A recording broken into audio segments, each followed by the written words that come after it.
Hello and welcome back to a brand new video. In this video, I'm going to run you through all the fitness, lifestyle, fat loss mistakes that I made on my journey so that you don't have to. I'm going to tell you the mistakes that I made, why I made them, why they were a mistake, and how you can basically do it better. Because I wasted a lot of time and I want to make sure that you don't. So because I don't want to waffle, I've kind of split this into two sections. So I've kind of split it into like the methods and then also the kind of like mindsets / approach, if that makes sense. So the first thing to start off with is by saying that when I talk about like lifestyle and fat loss, all I wanted at the time, all that I thought I wanted was fat loss. I was overweight, I was unhappy, I was self-conscious, I was just not comfortable in my own skin. And at the time, all I wanted was fat loss. All I wanted was to be smaller. And I genuinely thought that that was going to fix my entire life, like all of my problems. And what I'm going to do is kind of talk about two sides to my kind of journey, I suppose, because there was the first side where I really, really struggled with fat loss and I was very much all or nothing. And I was stuck in that loop for years. And then like on the opposite side of that, then there was the side where I was training and I was working hard and I was fueling my body, but I was also then obsessed with that and essentially losing that. So I still didn't really have that balance. I still really didn't have confidence in myself. It just looks slightly different to what it did before. And kind of how I overcame both of those things in order to kind of get where I am now, where, you know, I feel really good in my own skin. I train because I want to. I move my body because I want to, because it's a priority.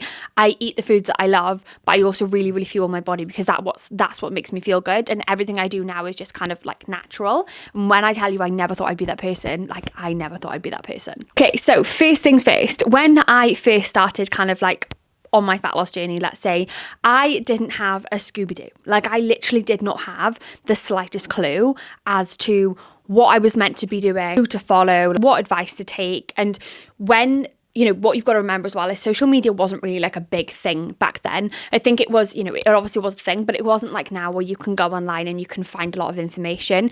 Back then, I think it was a lot of like toxic information, but it was more so like in magazines, and you see people like, oh my God, this person's 10 stone, and, you know, really kind of like vilifying that and like demonizing that. And yeah, so I didn't have a clue. Like literally didn't have a clue. So when I tell you I did not have any knowledge at all, I didn't really know much about calories. A lot of my family struggled with their weight. Like I literally did not have a clue. So when I first started, I was under the impression that the less you eat, the better. Essentially, that was that. And I remember being in a place where, you know, if I got like a sickness bug, for example, or like an illness where I lost my appetite, I would be buzzing because I'd be like, oh my God, thank God, it's going to make this easier. And I basically tried to eat as little as possible. That was all. I tried to eat as little as possible. And then, of course, my energy was on the floor. When I did eat, then I just overate because I was starving. I tried to cut out carbs. I tried to, you know, cut out different food groups. And again, all that did was just kind of reinforce this all or nothing. And it just meant that later on down the line, I was binge eating and I absolutely ruined my relationship with food. So why were they wrong? So number one, long term, although I wanted to lose fat, I also didn't want to have to think about food every second of the day. And my actions weren't aligning with what I actually wanted long term. I, you know, wanted to have freedom with food and I wanted to be able to eat my favorite foods and not feel guilty and, you know, not have to restrict and kind of just not think about food all the time. But actually in just trying to like cut out food and make it the biggest thing on my mind and, you know, not actually fuel my body and kind of overthink every single little thing. Of course, that wasn't going to get me to where I wanted to be. So that was the first mistake. The second mistake was really not thinking about like my actual body itself, thinking just purely from a fat loss perspective of, well, okay, I need to lose weight. Therefore, like I want to eat as little as possible. I didn't take into account, you know, I didn't really have any respect for my body when I was doing it. I didn't take into account that actually my body needs fuel. Like my body needs fuel to survive, to run, to thrive. Do you know what I mean? And yes, you can be in a deficit and still fuel your body. And I didn't kind of take that approach. I literally just went all in on cutting out as much as possible. Again, that didn't work because it wasn't a long-term thing. It wasn't actually teaching me anything. It wasn't a long-term approach. So it wasn't something that I could keep going with for more than a couple of weeks. So of course it wasn't long enough to see any progress. And it also wasn't something that, again, taught me anything. So it didn't actually change any of my habits or change any of my routines or change any of my mindset, which are actually the things that did make a difference in the end. So I think along those lines as well, obviously they didn't work, like I said, because they didn't teach me anything long term. They didn't provide me with any education. They didn't take into account, you know, they didn't have any respect for my body. They didn't account for how I wanted to feel long term. They also didn't actually help me prepare for anything beyond like just losing fat. They didn't actually help me lose fat because it kept me stuck in like a restrict binge cycle. But say that they had worked, they wouldn't have prepared me for anything longer than that. So I would have still spent my life in this constant binge and restrict in order to kind of get anywhere. And kind of along those lines as well, I genuinely hand on heart thought that there was something that I did not know. I thought that there was this secret that I did not know. It was alien to me that people could eat food and not think, oh, how is this going to impact me later on? It was just wild. I was convinced that there was a secret that I did not know about. So along those lines, that takes me to fad diets. Where do I start?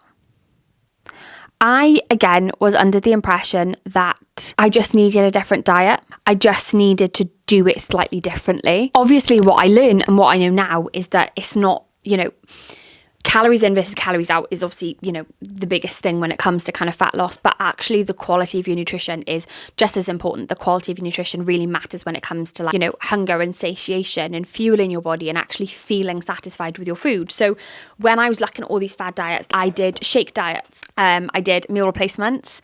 What else did I do? I did the whole butter in the coffee thing. I did, what was it? I did the keto diet, so I cut out carbs. I did fasting. Oh my God, I did everything. Like the lemon in the water to burn body fat. I literally did it all. And again, I thought that was the magic fix. I thought that is what I needed to see progress and to see fat loss finally. But why weren't they a magic fix? Because one, all they are doing is just decreasing your calorie intake. Number two, they are doing that whilst demonizing food groups, whilst actually ruining your relationship with food even further. Again, not teaching you how to do anything long term. Unless you're going to cut out carbs long term, then why the fuck are you cutting it out when you're trying to lose fat? And this is what I did. This is literally what I did. So this is coming from someone who did all of those things. When you actually think about it logically, it's wild. But you don't think about it logically because in that moment, there's emotion behind it. You want to see results, you want to see progress, and you just don't really know how to get there. I've got my little notes. So yes, I think I've pretty much covered most things in terms of I did the fad diet, I did the extremed. I basically looked into whatever anyone was selling at the time. So if someone was selling a fat loss supplement, I was like, oh my God, yes. To be honest, I was a little bit cautious of them more so just because I still did have, a brain. I, knew that taking something that would make you profusely sweat probably wasn't, the best thing in the world. But that didn't necessarily stop me trying the cling film wrap. Did anyone else do the cling film wrap? Where you basically put cling film around your stomach and then you exercise. And basically it's meant to help you sweat more. And obviously in my head I was like, oh my God, yes, I'm going to sweat more. Oh my God, yes, the scales are going to go down. Well, of course they're going to go down. You're literally sweating out water. It's not fat. Yes, what else did I do? Cut out food groups. Like I said, carbs was the biggest one. I also thought eating fats was going to make me fat. Starved myself. I remember literally one time actually just not eating, just completely cutting out food and basically seeing it as a personal flex of how long I could go without eating. So yeah, needless to say, that didn't go very well. And for obvious reasons, that was not healthy. I smashed the HIIT workouts. Again, would do them all. I would do the kind of specific area workouts. So belly fat workouts, lose your thighs, all that bollocks. Why didn't they work? Because you cannot spot reduce fat. You cannot pick where you lose fat. You simply go into a calorie deficit and it comes off where it comes off. You have no control over the speed in which that happens.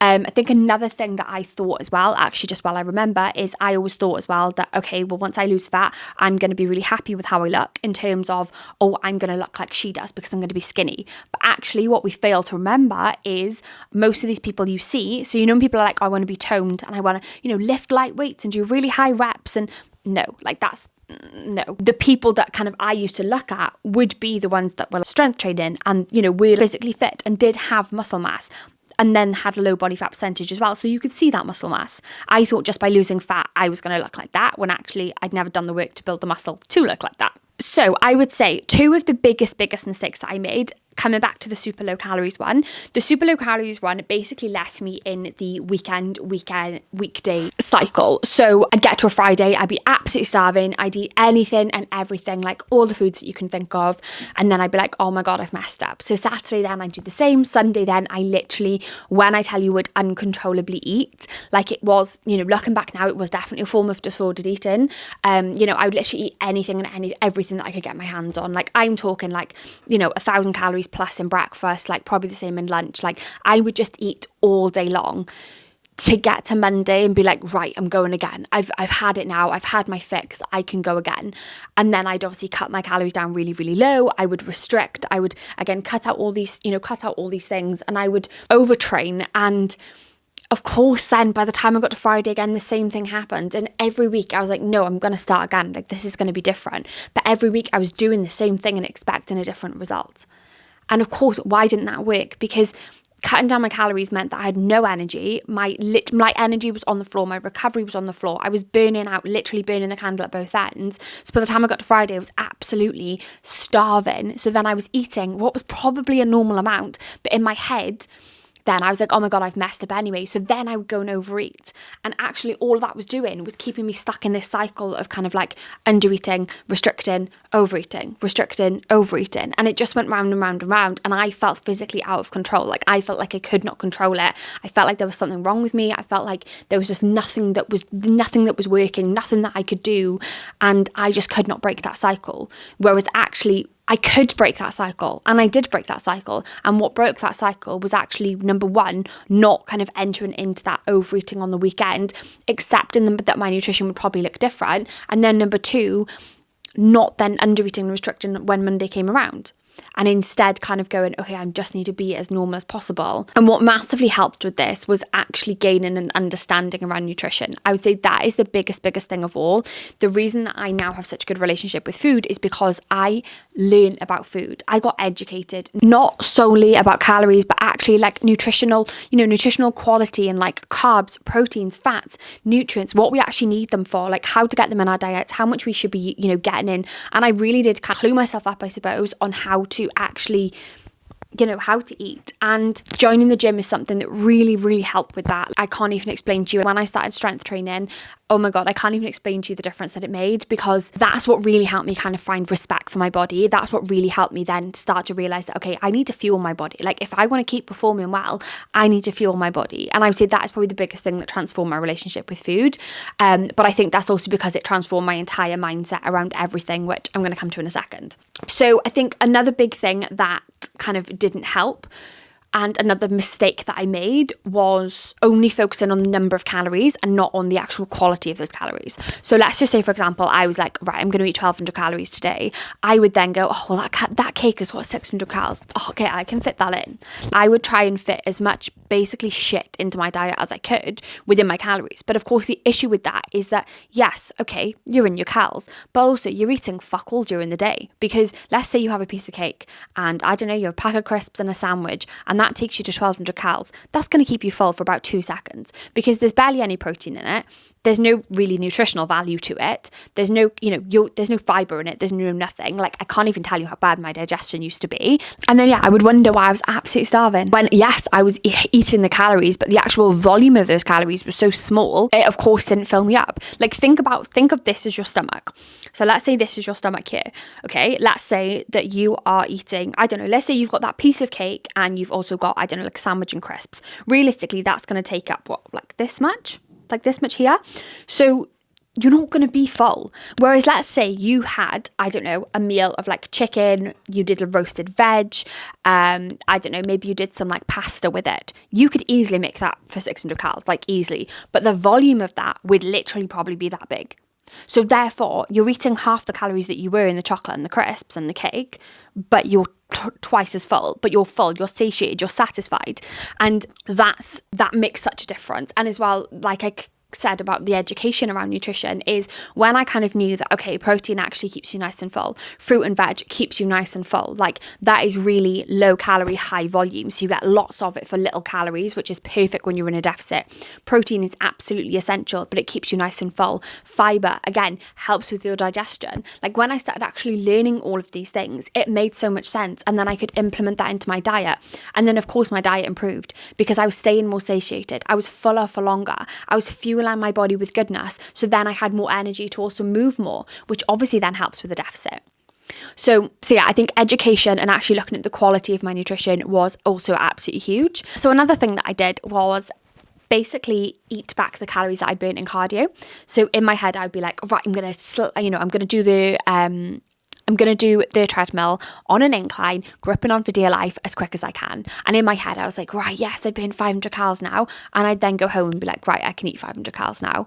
But of course, I hadn't burned 500 calories. Of course, I hadn't. It was the machine. It knew nothing about me. It didn't know my weight, didn't know my height, didn't know anything at all. And again, it was just kind of then like ruining my relationship with food and with exercise because all I was doing was seeing exercise as a way to burn calories, which is so much more than that. And of course, if you're only seeing it as a way to burn calories, you're never really going to have a great relationship with it. So then I really struggled because I was like, well, I don't actually enjoy this. I'm doing it to burn calories. And say, for example, on a certain day, I'd only burnt like 200 calories, I'd be devastated. So how did I fix that? Number one, I started to realize that actually the machine, like, you know, even watches, like they're highly inaccurate. Number two, I started strength training, which hand on heart is the biggest thing that changed my entire trajectory of my journey, like changed my entire life.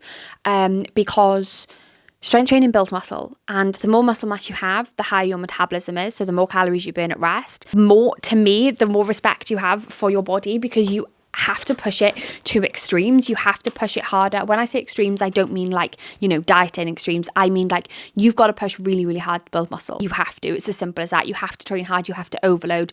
You have to prioritize your recovery. You have to prioritize your rest. You have to fuel your body. You have to give it enough protein for recovery. You have to give it enough nutrients for goodness, to keep your body functioning properly. You have to give it enough carbs for energy for your sessions. And so for me, that really kind of helped me to build that relationship with food and with exercise, because exercise was no longer a thing then that just burnt calories, but it was actually the thing that helped me build the body that I wanted.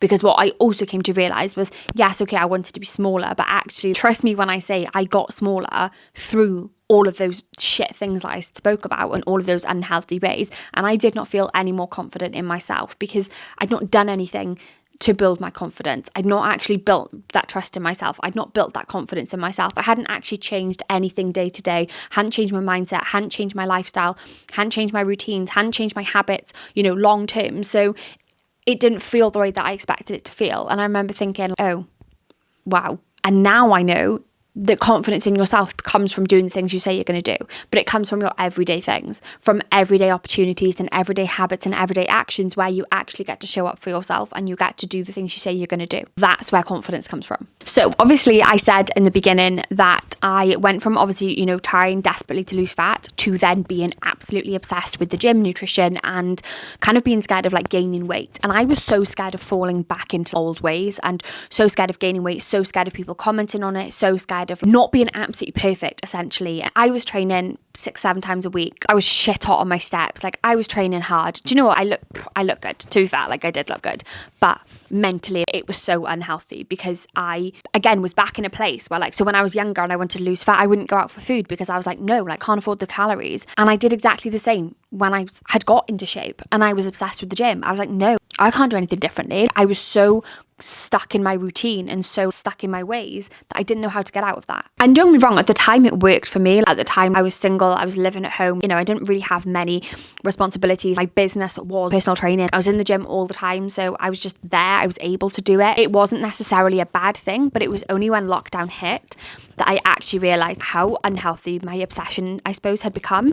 And honestly, and this is probably gonna, you know, people are gonna raise their eyebrows, but like lockdown was probably one of the best things that ever happened to me because it actually made me reflect on what I wanted. It made me take a step back and realize what I was actually doing and how I was living. Because the thing with running your own business is you don't take time off. You literally don't. You don't really switch off. So when I was in the gym all day, every day, I wasn't getting that chance to actually sit back and be like, what am I doing? Am I doing what I want to do? Is there anything I could change? Could I be doing things better? I didn't have that opportunity. So when lockdown hit, I had no choice other than to literally be like, what are you doing?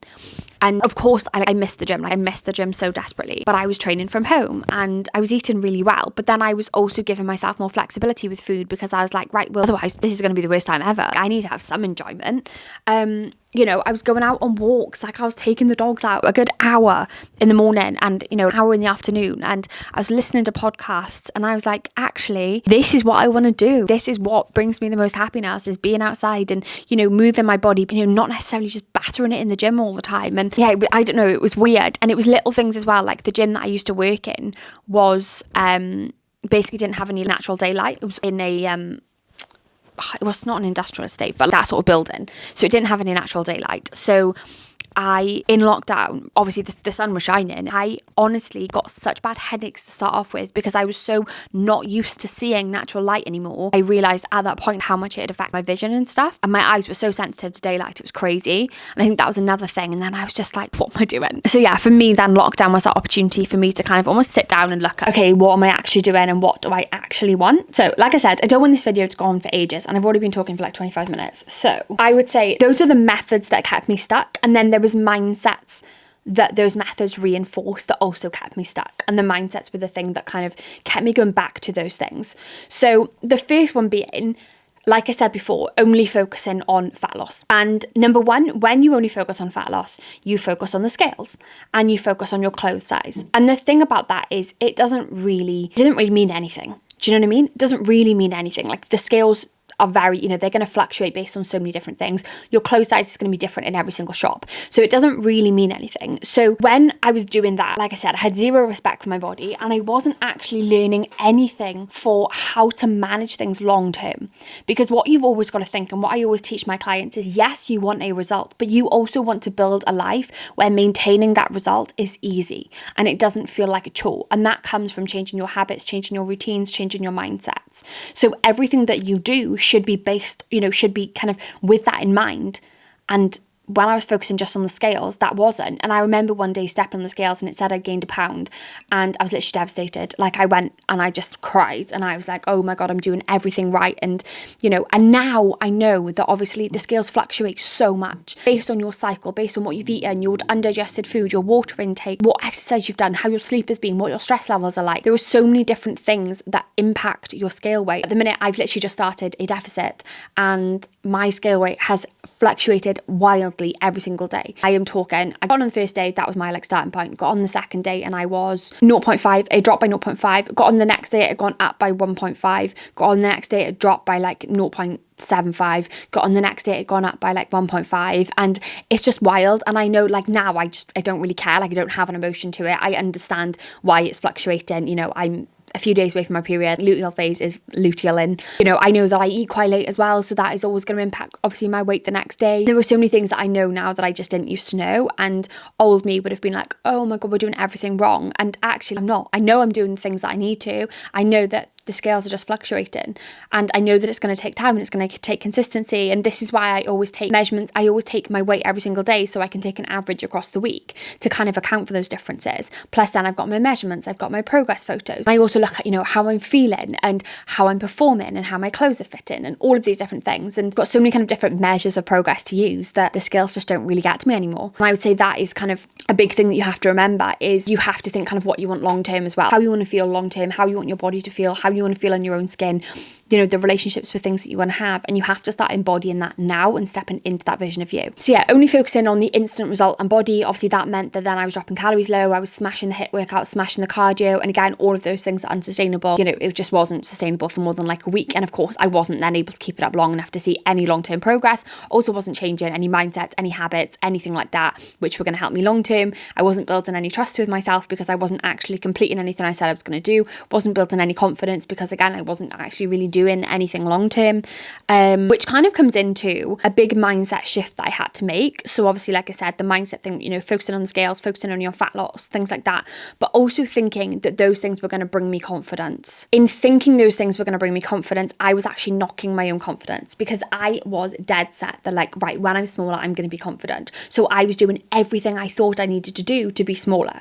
But like I said, then I was kept in those patterns of like all or nothing, fad diets, extremes. And all that happened was I was losing confidence within myself because I was never fully pulling through with anything that I said I was going to do. Because of course my approach wasn't an approach that you could really follow through with. I wasn't building trust in myself because again, I wasn't getting the result that I said I was going to get from myself because my approach was unsustainable. So I was losing confidence and trust in myself, thinking it was a me problem, thinking that it was like, there's something wrong with me, I can't do it, when actually I was just picking the wrong approach. I was repeating the same patterns and hoping for a different outcome, which when you think about it is mad. But the reason that I was doing that is because all your subconscious brain wants to do is keep you safe. All your subconscious brain wants to do is keep you safe.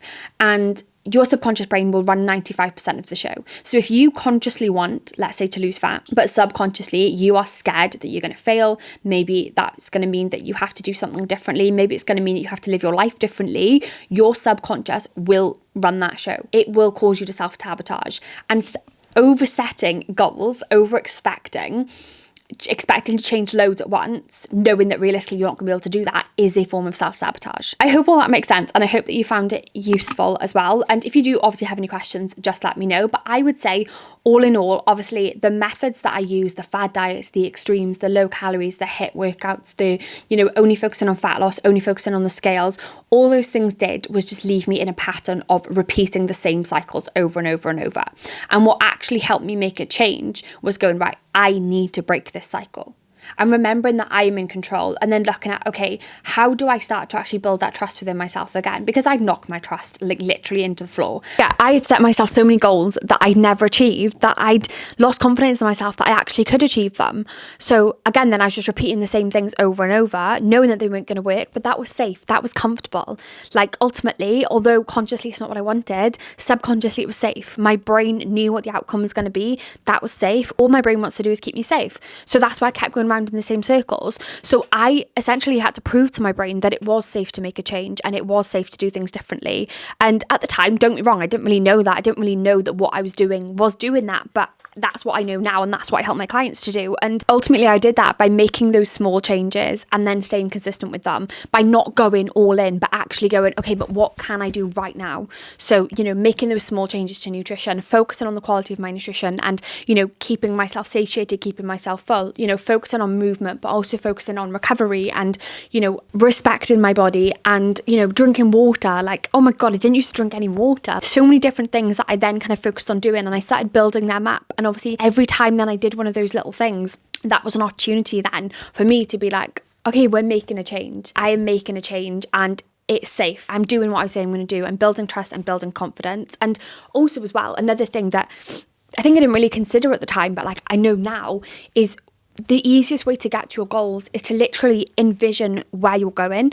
And this is why like manifesting and stuff is so huge, because it's not magic, okay? It's not magic. But what manifesting does do, and this is why I always get my clients to visualize the goals that they want and how they want to get there, and how they want that to look. Because when you have a goal, let's just say you want fat loss, okay? When you actually go deep on that and you go, okay, but why do I want fat loss? How is that going to change things in my life? How is that going to change things? And how is that going to change things? You really get down to the crux of it, of what you actually want. And then when you know what you actually want, you can then think about, okay, but how does that version of me look? Who is that version of me? How does she show up? How does she act? How does she talk? How does she walk? How does she respond? How does she take action? How does she do all of these things? And when you know that, you can literally start showing up as that version of you. If you know that the version of you that you want to be goes and trains 3 times a week, you don't have to suddenly jump to training 3 times a week, but you can start by maybe implementing 1 workout a week. If you know that she spends her Saturdays every weekend, I don't know, going for a nice long walk with the dogs, maybe like doesn't have any screen time, you can start to implement those things now. And what happens then is day by day, you are literally building that version of you. Brick by brick, you're building that version of you. You're doing the things you say you're going to do. You're building that trust. You're building that confidence. And that is ultimately what it comes down to. There is no quick fix. There is no like secret method to anything to get into your goals. What is most important is actually looking at, okay, everything that I do, how do I build confidence, build trust, and how do I build that future best version of me who has achieved all those goals? Because then by showing up as her and working on the goals and doing the things you need to get to those goals, you're going to get to those goals. So just a little quick fire of how you can actually get to your goals. If you are someone who is looking at losing fat, let's say for number 1, depending on your starting point, you are going to need to look at a few different things. You're going to need to look at your nutrition, your movement, so steps and workouts, or just steps, if you're not doing workouts, you're going to need to look at your hydration. You're going to need to look at your recovery and your stress. So your sleep and your stress, essentially. What you need to do is evaluate exactly where you are. If you really want to go deep on this, go back and watch the last video that I did, because this goes into this in so much more depth. But really evaluate where you are and then evaluate where you want to be. And then we need to look at bridging that gap. So if you are someone who, let's just say you want to lose fat, but also long term, you want to be that person who, eats well, has a good relationship with food, but also eats the food she loves, you have to start embodying that version of you now. So let's just say your current nutrition is all over the place. You just eat kind of whatever, whenever. There's not really any structure to it. You go to the food shop, you just throw stuff in your trolley. The first thing that you can do is start to go, right, I'm going to start to be more organized with my food. I'm going to start to plan my dinners for the week. And then once that becomes more natural, then you go, right, I'm going to start to plan my lunches, or I'm going to bring in an extra protein source. And you can do that with your steps. You can go, okay, currently, I don't know, I do like 5,000 steps. I know that I can do more. I know that I need more movement. So I'm going to aim for 5,500 to 6,000 steps. And again, you do that consistently. And then once that becomes more natural, you build on that again. And before you know it, you are literally in a position where these habits and these routines are a natural part of your routine. They're a natural part of who you are. And then if you do want to go into a more specific fat loss phase, if you are more like experienced and you already eat well, you already have that structure, you already kind of have that movement, prioritize your sleep, stress, etc., then you could just jump to this. But once you've got those foundations built, it's then going to be a lot easier for you to then say go into calorie counting, because you're already going to have that meal structure. You're already going to have, protein in every meal. You're already going to be getting in your steps. You're already going to be prioritizing your recovery. And all of these things are going to make a calorie deficit so much easier. And that's true. That's not just fat loss. That is if you were looking at improving your lifestyle, if you're looking at just improving your health, like that's all kind of a method that you can use for that as well. And I would say if you are confused about nutrition, the best place to start is by looking at a meal structure. So every single meal, you want to have a serving of protein that is roughly the size of your palm. You want to have a serving of carbs that is roughly the size of your fist. You want to have a big handful of nutrients as much as possible. And then in majority of meals, not all of them, you want to have a source of healthy fats that is roughly the size of your thumb.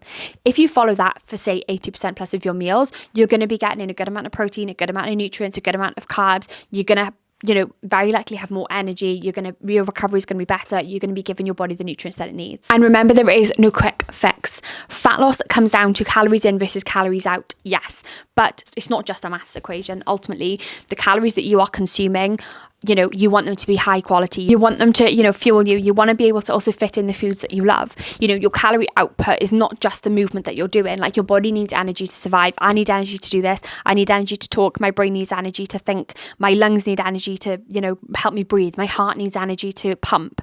Like your body needs energy, and you have to remember all those things as well. And with any change, you need to make it a part of your routine. And the easiest way to do that is to start off small and build it up. Biggest advice that I can give is get really clear on where you're going and who you want to be, and then start embodying that version of you. If you want to lose fat but currently you're not doing anything, start off small.